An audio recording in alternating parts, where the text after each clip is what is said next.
On the 6th of September, Prince William arrived for the first day at his new school.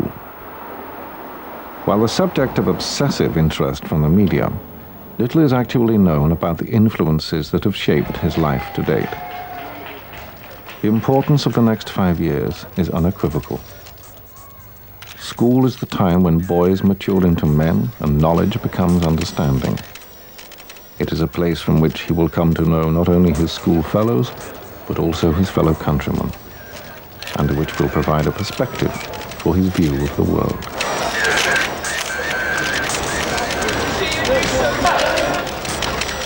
This film looks at the kind of education he is likely to receive there, and the influences and the ideas he will encounter. And it estimates his chances of emerging from Eton with the confidence, the character, and the powers of judgment that he will need to be a popular monarch and an effective one for the British people in the 21st century.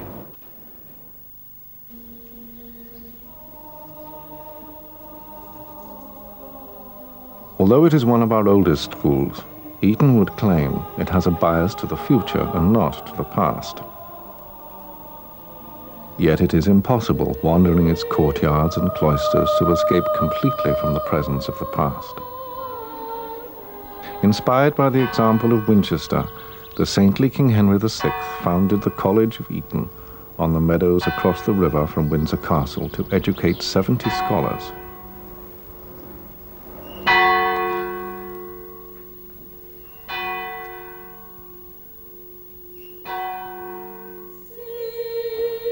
Its chapel was designed to be a centre of pilgrimage, and together with King's College, Cambridge, it represents the lasting achievement of his reign. The legacy of its famous past lives on in the names of old boys and battles that line the walls of its cloisters and chapel. Their portraits given to the school as leaving gifts stare down from every room.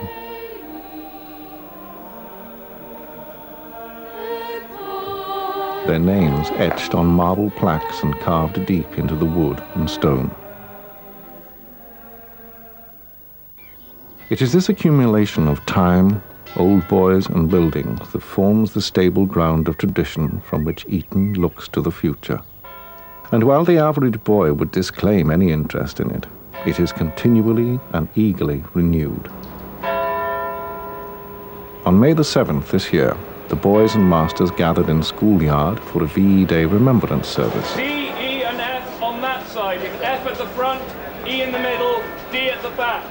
Above the school office flew the college's standard, bearing the emblems of Henry VI's two kingdoms, England and France. The 70 scholars, still supported by the income of largely medieval endowments, glide through the mass of ordinary boys or oppidans in white surplices. The foundation that controls the endowments is headed by the provost, wearing the red robes of an honorary doctor. He is accompanied by the vice provost, the headmaster, the conduct, who is the senior chaplain, and their wives. In his speech, the provost, a crown appointment since the time of the founder, reminds the present generation of Etonians of the sacrifices made by their predecessors. Bronze tablets under this arcade behind it record the names of no less than 1,157 old Etonians who were killed in the First World War and 749 who were killed in the Second World War. Eton's losses were in percentage terms probably higher than any other institution in the country. I now ask the captain of the school on behalf of the foundation and the captain of the occupants on behalf of the school to lay wreaths, and this will be followed by a minute's silence.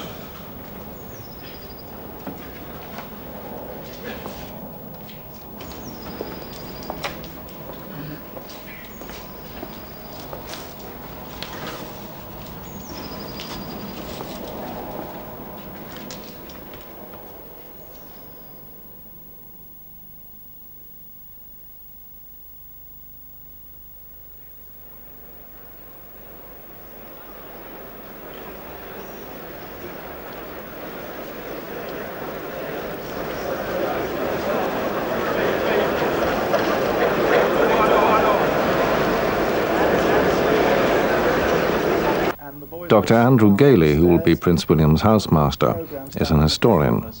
This is of the Duke of Wellington, famous of course for Waterloo, who was a boy in this house. And I have one or two French parents who rather dislike his prominent position. And I did manage to dig out a model of Napoleon, suitably small, I think. Some people may think that Eton is a very hidebound, traditional place in the negative sort of way, and they look at the uniforms and they look at various rituals and they assume it's lost in a past. But actually, it's a place that's naturally very dynamic because the young are not instinctively traditional. For them, anything is possible, anything can be changed. And consequently, it's vital that they have roots of which they can change from. They've got to know where they came from to know where they're going to. And tradition is the vital mechanism for this. In fact, tradition is more evident in the superficialities of life at Eton than in its underlying realities. Both masters and boys dress in the white tie and tails of a century ago. The argot they use, of divs and dames, pop and debate, is equally out of date. Beaks and masters, they wear waistcoats with collars, but they wear bow ties. They do actually have a uniform, which is quite nice, actually. Many less amusing Etonian traditions have been allowed to die. Beatings are now a thing of the past. Fagging, in which younger boys act as unpaid servants to the older boys, has disappeared. But much of the ancient regime still survives. Everybody boards, there are no girls, games matter. It is more interested in being modern than in looking modern. It has to be. Any system which is going to keep going has to be open a system and has to be constantly changing if it's going to survive. And not only survive, but keep its position in the world. And what we're talking about, the position of Eton, of course, we're talking about striving for excellence, which is a word easy to bandy around.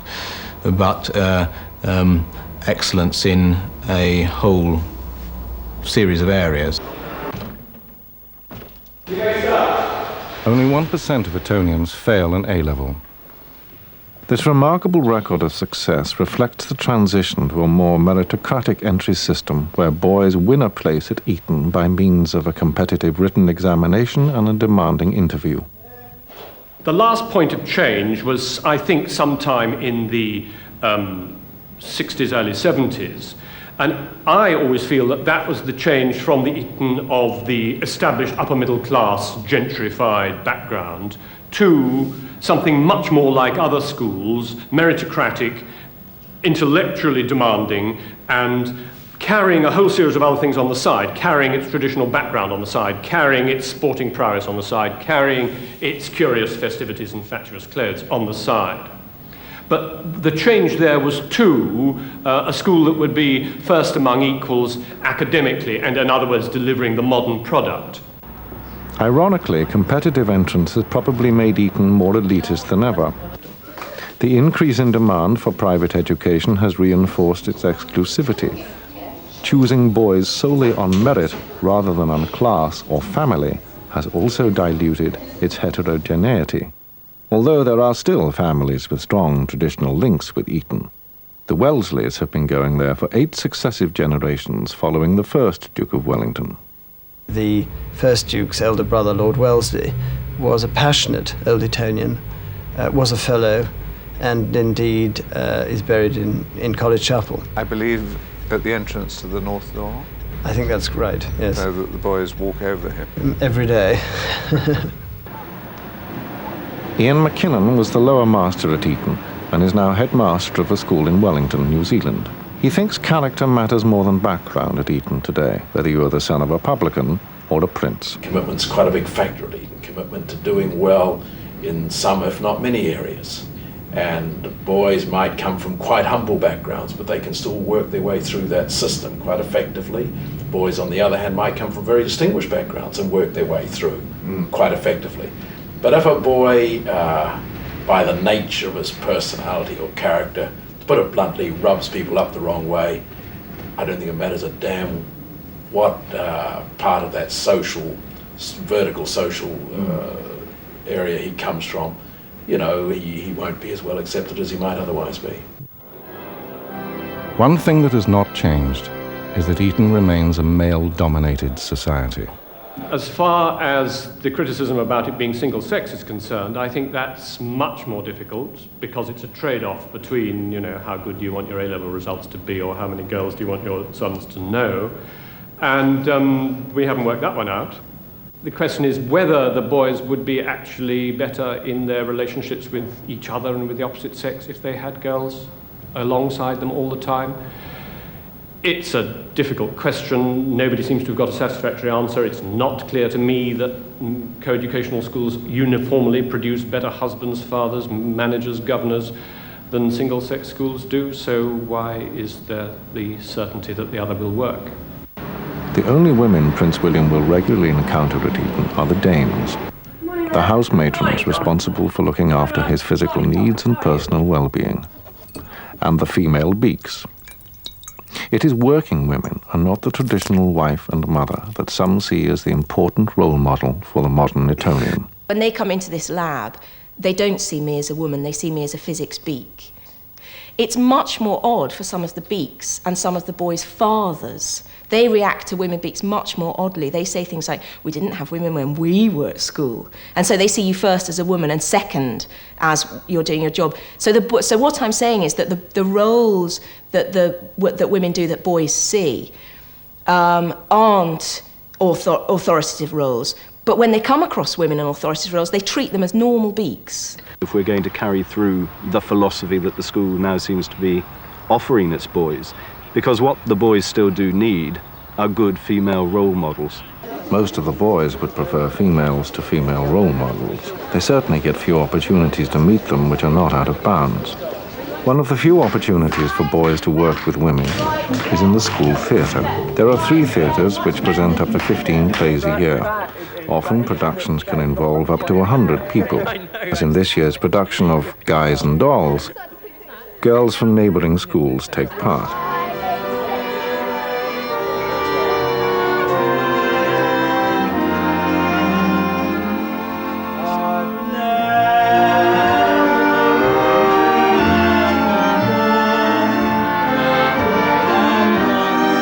Backstage, the cast of Guys and Dolls remain just boys and girls. The powder is applied, microphones fitted, cues checked, and we are reminded that for some, I've never been in love before, is unerringly true.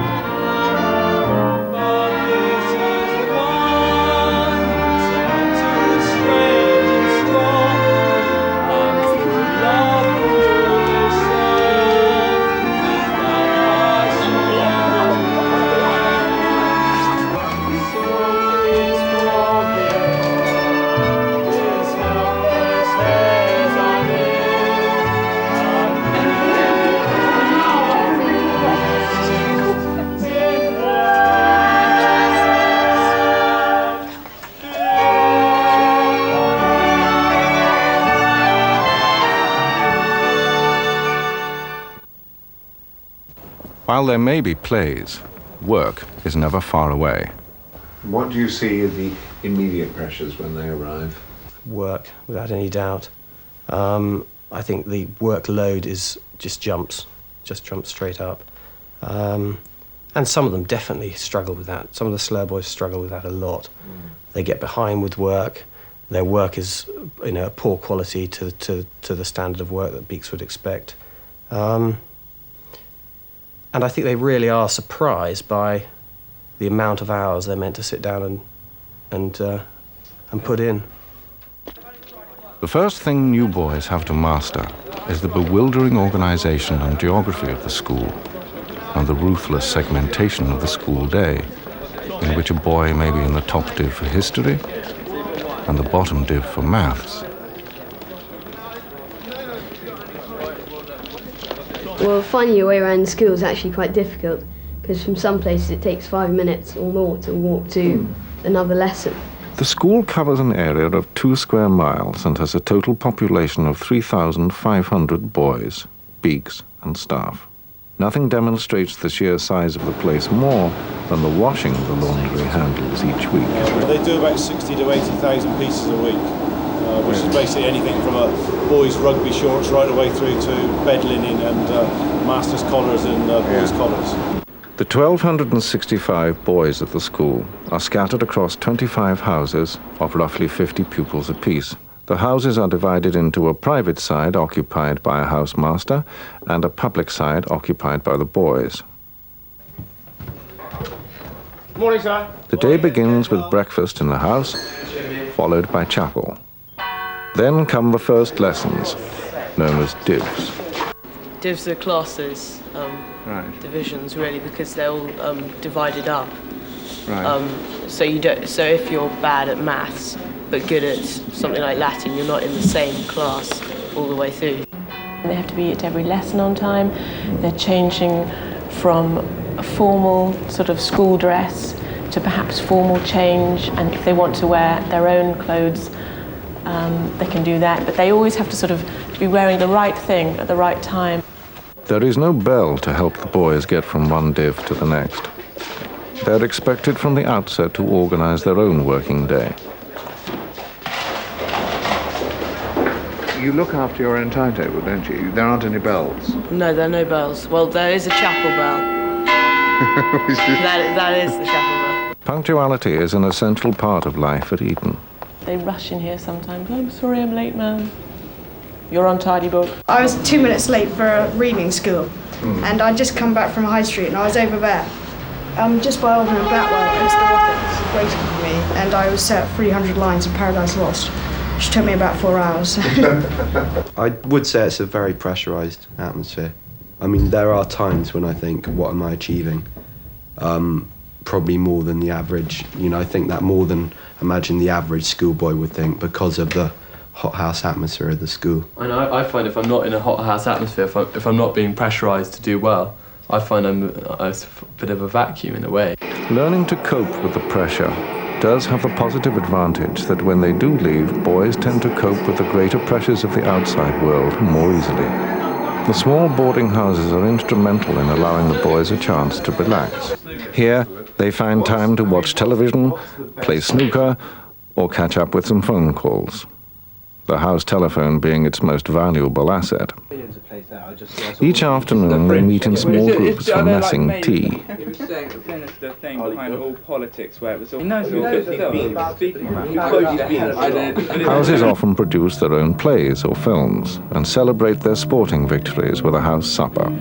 Leo has made a candid camera type film of boys in the house which he shows during a house society supper. Here it is. It's called A Day in the Life of Somebody from Durnford House.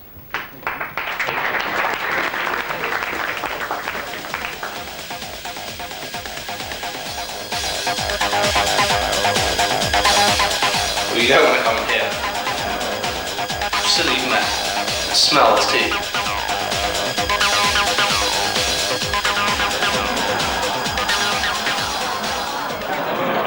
Kept an eye on all the smokers, drinkers and gamblers in the house.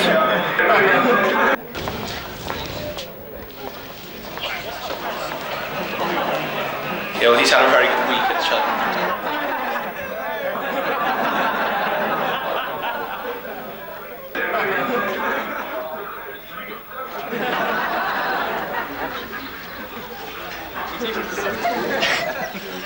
Time for an explanation, really. Yeah, I think we time for an explanation. No. Going for a walk. Going for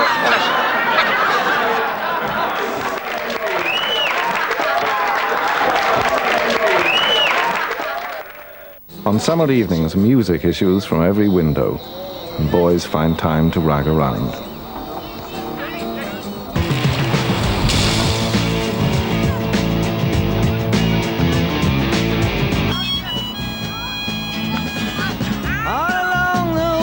Tower, princes kept the view. Wandering stars, jumping jellyfish, it's a gas, gas, gas.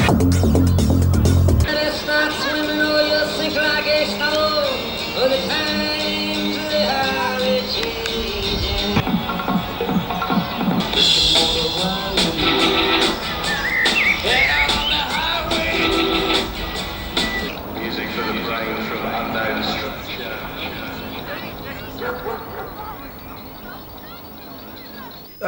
got to get away from school life sometimes, all the work and stuff.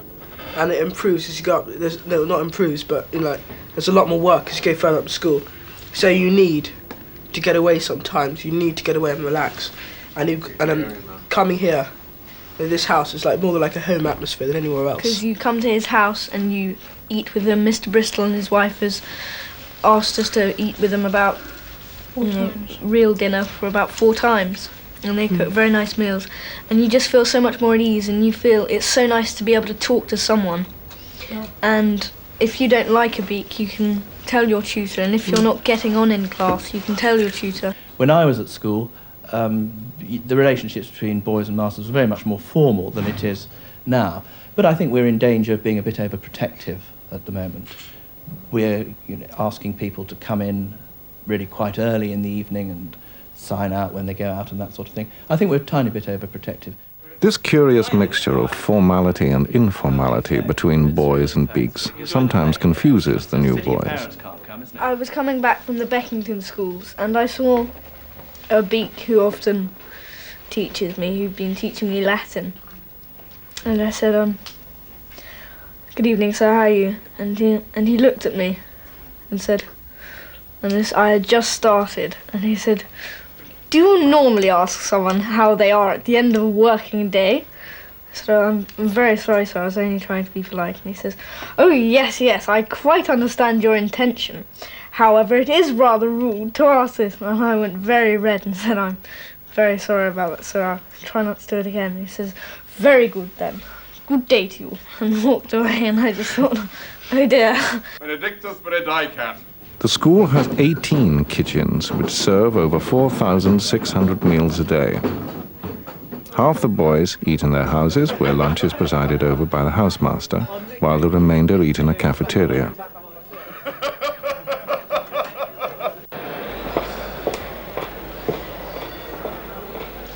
The exception to this are Henry's 70 scholars, who dine in the 15th century college dining hall.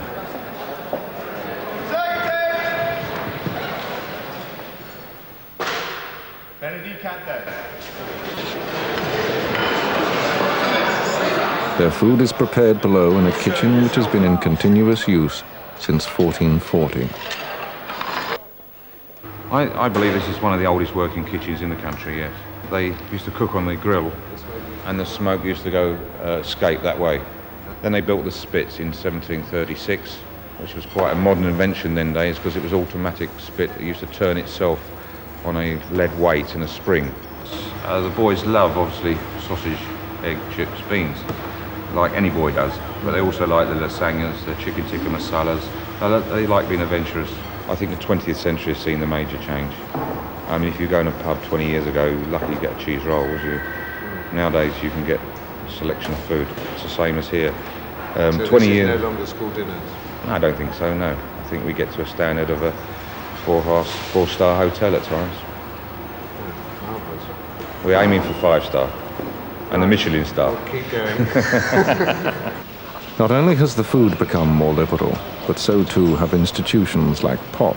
Originally made up of 25 senior boys, it was for centuries a harsh and self-elected oligarchy which until the 1970s had the power to beat and to fine their fellow pupils. In its modern and more open form, it continues to do a useful job and is still a sign of social success within the school. The badge of membership is a gaily coloured waistcoat. I enjoy these sort of small customs we see which are unusual. You know, the way they line up at 11 o'clock to meet the masters out on the road there. And when you see somebody from POP or from debate walking along in this slightly different uniform. I don't get the impression in the house that it's hidebound by the tradition. I think there's an awareness of the tradition, but you must remember, I mean, I just clean the lavatories. Other traditions have almost died out. The wall game has been played for 250 years and was something held dear by old Etonian fathers and housemasters who in turn inspired their boys. With the number of old Etonian sons now down to under 30% and fewer old boy housemasters, the wall game was, until recently, in decline. The interpretation is a problem, yes. You have to have played it to make much sense of the rules. The truth of this observation becomes evident as soon as the players are asked to explain the rules. Well, you start off under the ladder up there. Well, there used to be a ladder. And you get a man on the ball who kneels on it. And you can't use your hands. And you can't pull it back, which is called furking. And if you do that, then that's a 10-metre offence. So obviously you don't want to do that because 10 metres is a long way. There was a danger, I think, that the game might have faded away altogether. But we've got it going again, which is terrific. The housemaster and his dame act in loco parentis to the boys in their care. For the most part, they encounter the same problems: homesickness, examination nerves, divorce, and occasionally bereavement. I think boys are very good at being nice to those who are in a state. And it's quite interesting, for example, I had last year one or two people whose children whose names were all over the press. And it was very interesting, I thought, how they didn't seem to get any stick at all from the people in the house, nor I think from people in the rest of the school, as though their parents' lives and their lives were somehow different and the two didn't impinge. And I think that's one of the great strengths of this place, that you can, of course we got lots of these famous people, children, but once they're in the school environment, that doesn't seem to matter. They're just Fred, Joe, John, etc. How do the boys react when someone's expelled? On the whole, they act rather tribally and try to defend what the person has done. They're terrible occasions. They're really harrowing. I remember one time we were all in tears. I was in tears, my dame was in tears, the boys were in tears. It was quite awful. It's very traumatic. And do they lobby you? Well, it's all done by then. There's no point in lobbying me. It's all over. Yeah, well, the school takes quite a strong line on some things. I suppose the most obvious is drugs. We'd be daft to think that there were no drugs in here. There are from time to time, I'm sure. But when they are found out, the consequences are quite serious. I come from a council estate, and I'm working class, and our kids get a lot more freedom. I'm amazed at how disciplined these boys are, and in fact the lack of freedom, because there's always someone watching them. They're always, in a sense, being supervised, maybe not directly, but there's always they're always well aware of the fact that even when they're in the road, masters can see them, staff can see them, and it will be commented on. But do you think they're being watched in a kindly way, or do you think they're having the scruff of their neck held? Oh no, I think it's if you like a benevolent deity.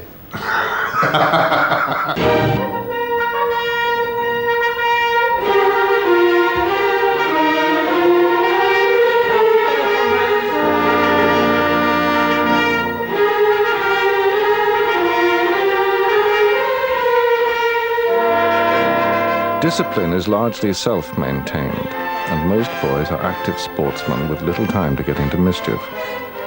In conventional accounts of a public school life, games are a means of sublimating the excessive energy of adolescent manhood.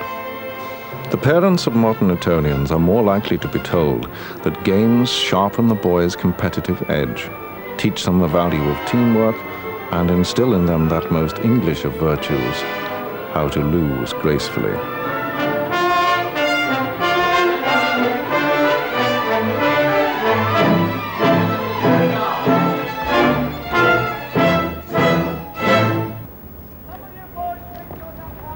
In the summer term, boys choose whether they will row or play cricket.